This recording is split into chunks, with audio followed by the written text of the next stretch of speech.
Mga brothers, ngayong episode ay dumayo tayo dito sa Skygo, Subic, Zambales branch para tignan ang bagong version ng kanilang business type motorcycle. Ito nga yung si Prince 125. Pero bago tayo magpatuloy sa ating ikot sa motor na ito, sa mga nais pong suportahan ang ating YouTube channel, baka naman pwede kayo mag-subscribe at i-like ang ating video dahil libre naman yan. At kung dito kayo sa Facebook nanonood pwede na po kayo mag-follow at i-share naman ang ating episode. At dahil dyan, maraming salamat na agad. Kaya let's go sa go!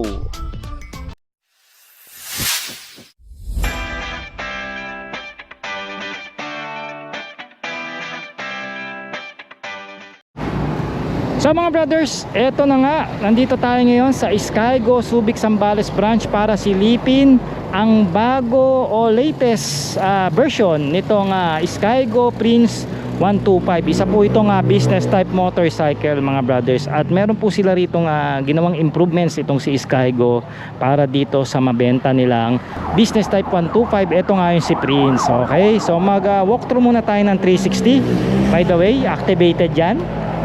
At least makikita natin kung ano yung mga binago sa kanya mga brothers. Ayan, napakagandang motorsiklo. Pwedeng gawin yung tricycle, lagyan ng tricycle, pwede rin siyang gawing single. Pero parang much better itong maging single kasi wala siyang dalawang pares ng shock. Pero makikita nyo naman mga brothers, may abang naman siya kung sakaling lagyan nyo ito ng sidecar o habal, no? So ganun pa man, tingnan natin kung ano yung binago dito kagad. Napansin ko kagad dito mga brothers, naka LED na kagad yung kanyang headlight, yung kanyang pinaka park light LED na rin, and also yung kanyang tail light. Ito po yung in-upgrade mismo dito ng Skygo. Ayan, no? O diba? At ang pinakamalupit na ginawa nila rito is naka digital meter ito mga brother. Ayan. O diba? Sara natin para makita natin pagka binubuksan ano yung klase ng transition. Ganda, oh. Tapos may Skygo rito na logo, neutral indicator, RPM, di ba? Fuel meter, gear indicator, odometer mo left and right. Subukan nga natin itong mag high beam. Nasa ng high beam indicator? Ayan. O di ba? So very basic mga brothers, pero ang maganda rito, digital meter na siya. Meron bang USB charging port? Ayun lang, sayang hindi pa nilagyan ng charging port ng Skygo para kompleto recados na yung ginawa nilang upgrade. Okay, so mag-start tayo dito sa unahan mga brothers, no? Sabi ko nga naka LED na kanyang headlight. Patayin muna natin, nakakasilaw yan. Park light lang, pati yung park light nya LED na rin, aftermarket. And then naka bulb type po ang ating turn lights dito na napakalaki mga brothers. Grabe, sa bagay pan tricycle na namin to, kaya no worries, no? Meron tayong single horn dito, subukan natin yan. Sambes lang, nakakabigi, malakas. Pwede na sa stock kung di ka maselan. May port boots ang ating front telescopic port dito mga brothers. At syempre, Pantra bikes ito, kaya naman bakal po ang ating front fender dito para hindi basta-basta masira, no? Naka drum brake tayo rito mga brothers dahil Pantra bikes nga ito. At meron itong tire size na 2.75 at 17 inches na spoke wheel, no? Tube type pa ito mga brothers dahil nga pang business ito mga brothers. Pero okay lang naman yon dahil nga ito talaga yung design ng motor na ito. Dito sa likod mga brothers, meron tayo ritong bakal na carrier. Yan, gloss black na po yan. Medyo malaki-laki yung carrier niya at pwede nyo itong paglagyan. Pagka may sidecar naman, nauupuan pa nga ito pagdagdag pasahero. So minsan, 4 na ata rito kasya o 3 mga malalaking bulas, no? Okay, so meron tayo ritong LED taillight, sabi ko nga kanina, no? At ang plaka natin nandito na sa baba ng mismong taillight at may ilaw ito dito. So ito na, inilawan niya siya. Naka-extend din yung fender natin dito. Bakal ba yung rear fender? Bakal. Turn signal lights natin, same din ang design sa harapan, bulb type din yan. At meron tayo ritong adjustable na dual shock, no? Kung gusto nyo bago-baguhin yung tigas o lambot ng play ng shock, pwede po. Meron tayo ritong straight muffler, nakaangat ito konti, at ito is naka flat finish po na high temp. Okay to, itong gusto ko to, classic style yung ginawa nila rito, parang heat guard. Ayan, hindi yung parang buong cover siya, no? At ito, maintain tapakan ng ating pillion.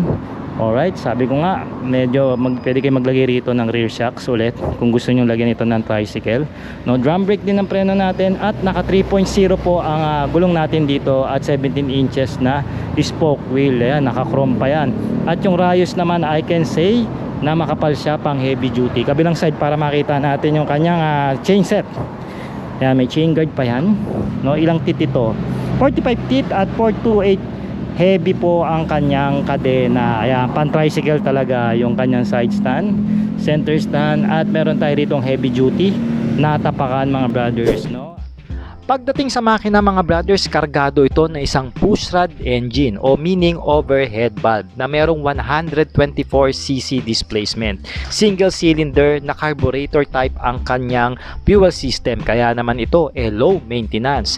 Kaya nga nitong umarangkada ng 8.5 Nm of torque at meron itong dulo na 11 horsepower. Mababa lang ang compression ratio nito mga brothers, kaya naman naka-air cooled lang ang makina.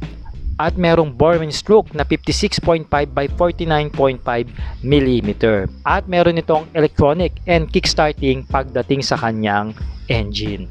In fuel system mga brothers, meron itong 10 liters na capacity. At ayon nga ito sa papel, meron itong fuel economy na umaabot ng 50 km per liter. So napakatipid nito mga brad kung gagamitin nyo as a service na single ang setup. So mga brothers, pagdating naman sa kanyang side profile, very minimalistic lang ang ginawa rito ng Skygo. May kita nyo, meron siyang 125 dito, 4-stroke, and then dito sa side fairings niya ba, okay to medyo may pagka-unique yung design dito ni Prince. May Prince na lang, and then ayan, meron dito yung design. Then sa tangke, halos same din yun yung ng design. Pero ito, mas gusto ko yung approach ngayon ng Skygo pagdating sa tangke. Medyo modern na yung pagkahulma niya, hindi na yung classic style. May Skygo rito, kabilang side, no? Tsaka yung pagkapula, hindi boring. Tamang-tama yung pagkapula niya. Meron tayo ritong single tone upholstery.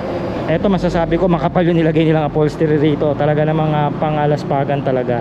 At hindi naman ganun kahabaan yung upuan, no? Tamang-tama lang ito sa dalawang passenger na upo rito sa motorsiklong ito mga brothers. Okay? And speaking of manibela, meron tayo ritong pundidong switches. Pundidong bakal yan. Ganito naman yung mga traditional na business type, no? Meron tayo ditong horn, left and right, no? Yung low beam, high beam. Wala siyang flasher, no? Non-adjustable na ordinary na clutch lever.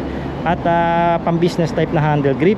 Ayan, large po yung kamay ko. Makikita nyo naman meron pa ritong sobra para sa mas malapad pa na kamay.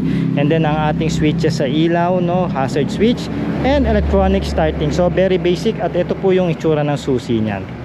Ayan, so meron na rin silang keychain ng Skygo, di ba? Nag-i-improve si Skygo kahit papano, di ba? At ngayon naman mga brothers ay alamin natin ang kanyang riding ergonomics. Ito nga yung si Prince 125 bagong version. Ayan. So kasi okay naman yung kanyang pagkaka-level pagdating sa kanyang side stand setup. Hindi naman talaga alanganin. Hindi naman basta-basta tutumbay yung motorsiklo pag naka-side stand.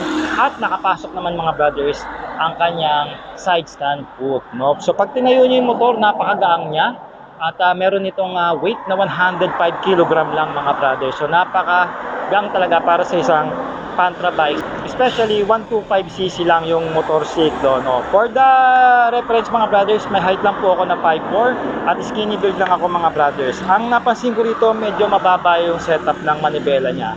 Although upright naman ang ating riding position, yun ang napansin ko, mababa siya. Siguro mas ano kung hanggang dito. Sa akin lang naman yung kasi maiksi lang yung reach ko na around 20 inches lang yung braso ko mga brothers. Ngunit ganun pa man, napaka-comfort sakyan. Malambot yung kanyang seats mga brothers at makapit po yung upholstery na nilagay dito ng Skygo mga brothers, no? At ito may mga brothers, ang ground clearance is 160 mm. So above minimum naman. So kung sakaling kahit ibaba ko pa nga siya dito, hindi yan basta-basta sasabit o yung mga matataas na hams o mga malalalim na lubak, kayang-kaya nitong Pantra bikes na to. Ito nga yung si Prince 125 mga brothers. Malaki rin yung kanyang turn radius.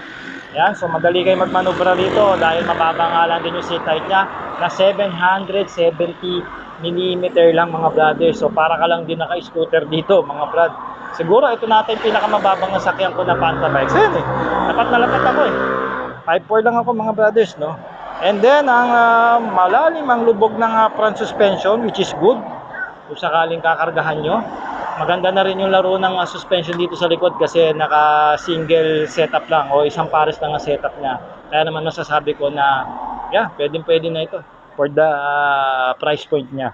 Pero again, riding ergonomics dito ang Prince 125 ng Skygo, approve ito mga brad.